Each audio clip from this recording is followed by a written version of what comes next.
stillness and abundance, love and light, health and wholeness. Stillness and abundance, love and light, health and wholeness. Stillness and abundance, love and light, health and wholeness. On this cloudy, windy, rainy, wet, semi-cold, beautiful day. We're gonna tap in though. We're gonna get into it. Hope everybody feeling good for no reason at all, regardless of how life may be blowing or shining. Wherever you at, you're gonna feel good for no reason at all.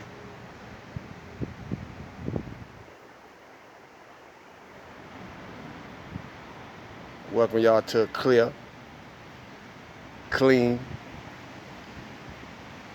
energetic space.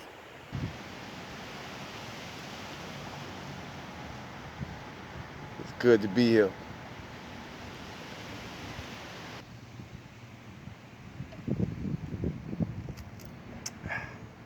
Stillness and abundance, stillness and abundance, stillness and abundance.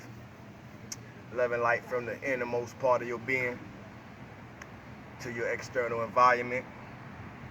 Health and wholeness from the cellular part of your being to your fleshly environment. Hope everybody feeling good for no reason at all. The shift is real. You know, depending on where you at, maybe getting hotter. Depending on where I'm at, it's definitely getting colder. We experienced 4 seasons here, but I'm getting through it. I'm glad to be here.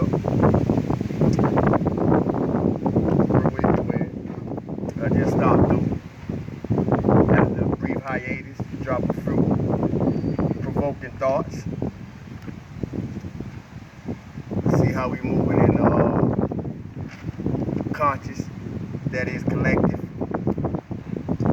I welcome all you who rock with me normally. Cosmic consciousness and soul control, family and soul drive. Y'all the reason that I do it. And everything that we do for ourselves, somewhere, somehow, it benefit others, whether positively or negatively. And all that we do within oneself, it affects somebody else. With that in mind, and when I start being able to recognize that for actually what it is and not how I would like it to be, it really changed the way I look at things, I look at people, I look at myself, change the way I do things concerning myself, concerning others. It just changed your whole scope of life for the better part.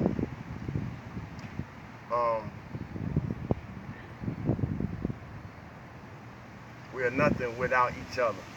I'm starting to accept that more and more. We are nothing without each other. No matter how much we are in ourselves, no matter how talented, how gifted, how rich or wealthy or lack of, we are nothing without each other.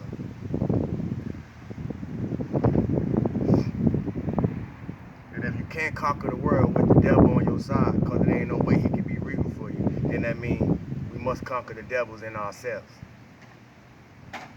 Everybody got a story to tell. Why is that important? Because it's true. Everybody got a story to tell, and every day somebody telling part of their story in some kind of way, in some kind of form, in some kind of fashion that may take shape in somebody's life. Everybody telling stories. But is it true? How true is the story that we're telling? Since everybody got a story to tell, it's even more a need to be observed that we forget that it's more than our side to the story. It's more to one side to any story. most of the time. And most of the time, both sides get overshadowed by just one side, or the multiple sides get overshadowed by just one side. But who qualifies anybody to disqualify somebody else?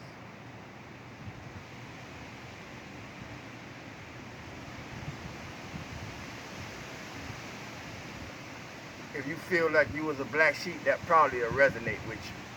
Because most times those who fall up into the black sheep category are the people whose story get drowned out or not heard as it should. And that gives the black sheep even more to work with, because it empowers your story, it empowers your life, it empowers the activation of light within your life to shine on that darkness even that much more. I'm thankful for every opportunity, every breath that I get to continue to arise, continue to awaken, continue to live in this newfound, not necessarily newfound, but new way or higher way of looking at life, my place in it, my place with others, my place with the planets, my place with the universe, my place with existence. Now to some, this might sound far-fetched, or maybe that's just how far-fetched some may be from reality as I know it. It don't make me right, it don't make them wrong. It don't make them right, it don't make me wrong. It just make me where I'm at according to my life as I'm living. We carry us with us, or you carry you with you everywhere you go, unless you're trying to be something that you're not. You carry you wherever you go, unless you're trying to be something that you're not. So use it wisely. Use who you are wisely everywhere you go.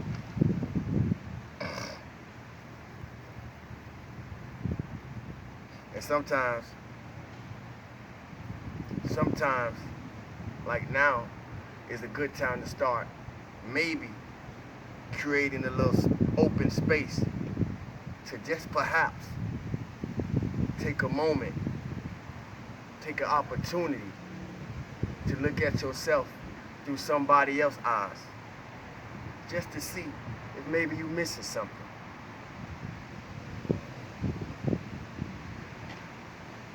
Just to see if we're missing something. And the reason that's so important to me, because to see through the eyes of anything else, you have to get out of yourself. And I was applying that ability, I was applying that talent and that gift to what actors have to do. Actors have to be able to get outside of who they are and tap into the frequency of the character that they're about to portray. That's the gift, that's the talent. And what's crazy about it is, because actors are trained to do it, and they get paid for it. But we do it every day as human beings.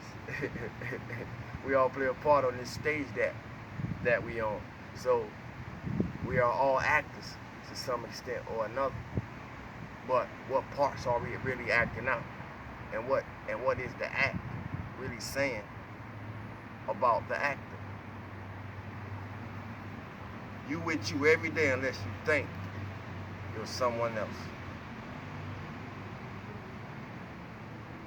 It's good to see through the eyes of other people, just in case we miss something.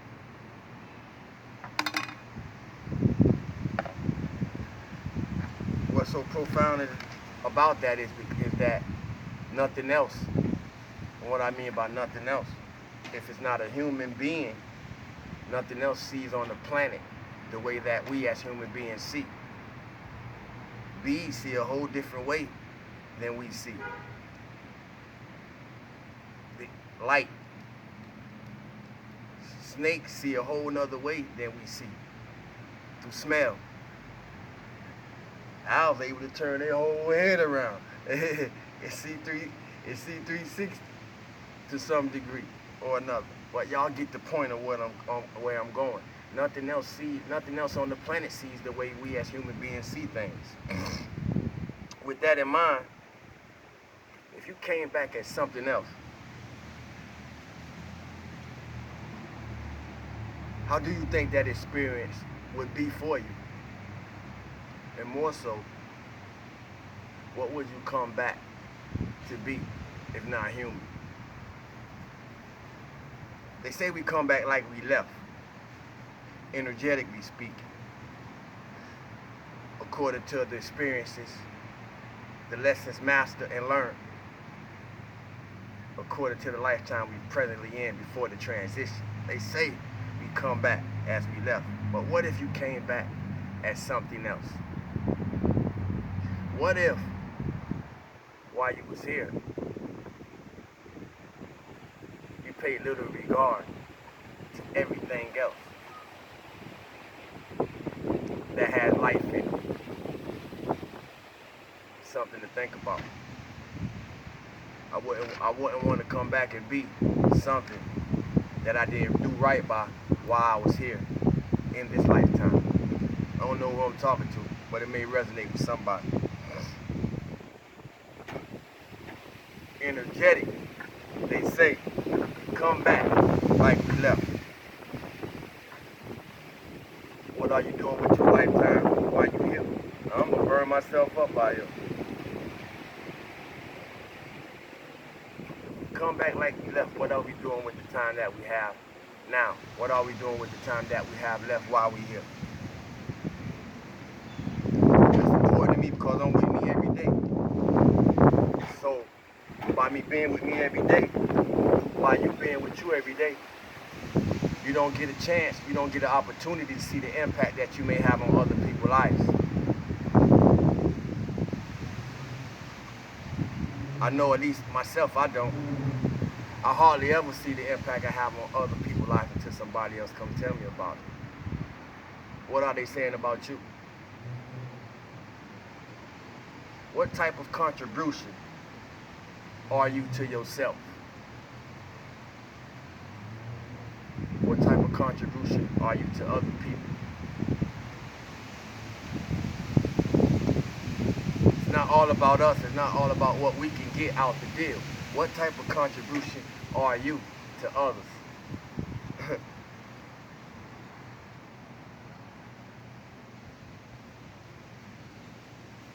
Do you pay attention or do you spend attention? Do you pay attention or do you spend attention? It's a difference. The reason that I'm speaking to these things because we need to exercise the ability of paying more to our attention. More so, we need to know what attention is. Really, energetically, mentally, emotionally, we need to know what attention is. Because when your attention moves, you move. I don't care where you're at. I'm going to say it again so somebody catch it because I'm speaking to somebody. When your attention moves, you move. And the reason that I'm pointing this out, furthermore, is because for those who know me personally, my mother has transitioned, but she always speaking to me, you know, through the faculty of spirit.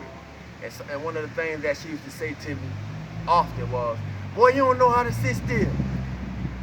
You don't know how to just sit your butt down somewhere and see what's going on with you. For y'all who had that type of mama, y'all resonate with it. Boy, you don't know how to sit there, just sit your butt down somewhere, and you always got to be on the scene. And I did. All these years later, man, those lessons, those exact words mean so much more to me am I right now being able to sit still? She may not have been talking about meditation, but I'm in the meditation today. You know, she might not have been. We gonna let it do what it do out here. She might have not been talking about a lot of the things that I eventually got myself into to evolve, not only as a child but as a spirit and a soul.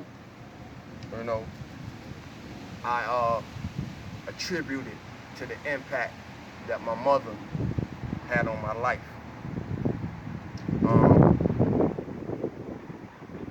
So salute to all mothers.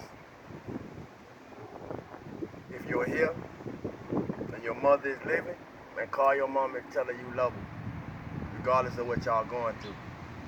Because without her, you couldn't have been here, regardless of what occurred or what the relationship may be.